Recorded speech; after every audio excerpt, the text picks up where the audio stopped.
बिस्मिल्लाहिर्रहमानिर्रहीम। कल हमने इंशाया पर मुख्तसर नोट लिखा, तो आप जानते हैं कि आज हम लेसन पढ़ते हैं दावत प्रोफेसर रशीद अहमद सिद्दीकी की। तो इसमें चंद जुमले हैं जिन जुमलों को हमने देखना है कि इसमें रशीद अहमद सिद्दीकी क्या फरमाते हैं। पहला जुमला है, दावत इंशाया के दर्ज झेल जुमलों पर गौर करके लिखिए। दावत देने वालों और दावत में शरीक होने वालों पर किस किस तरह से चोट की गई।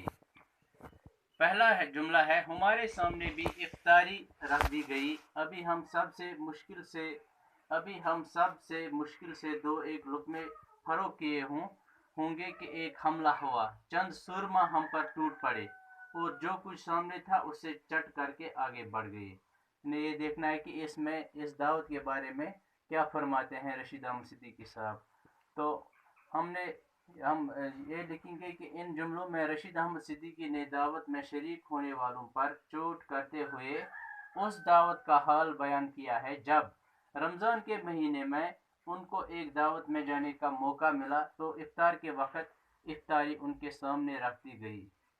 जब उन्होंने सिर्फ एक दो नवाले खाए तो दावत में शरीक कुछ बहादुर उन पर टूट पड़े।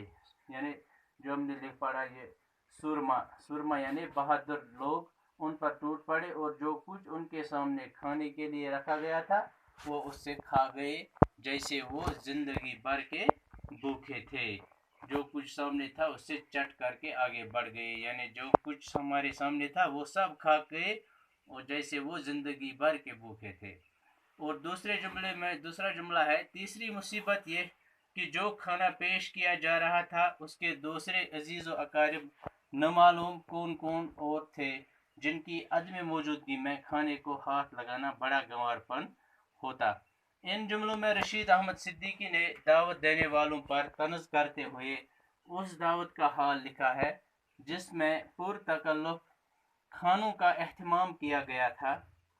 पकवानों की तादाद इतनी थी कि शुमार करना मुश्किल था और जब तक सारे पकवान खाने की मेज़ पर नहीं आ जाते तब तक किसी पकवान को हाथ लगाना बड़ा गंवारपन समझा जाता था, चाहे आप भूख के मारे उससे तकते ही क्यों न रह जाए, चाहे वो ठंडा ही क्यों न हो जाए, तब तक इसको हाथ लगाना बहुत बड़ा जुर्म समझा जाता था।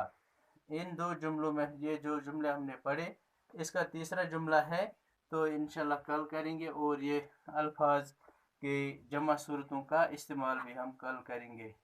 बाकी बस।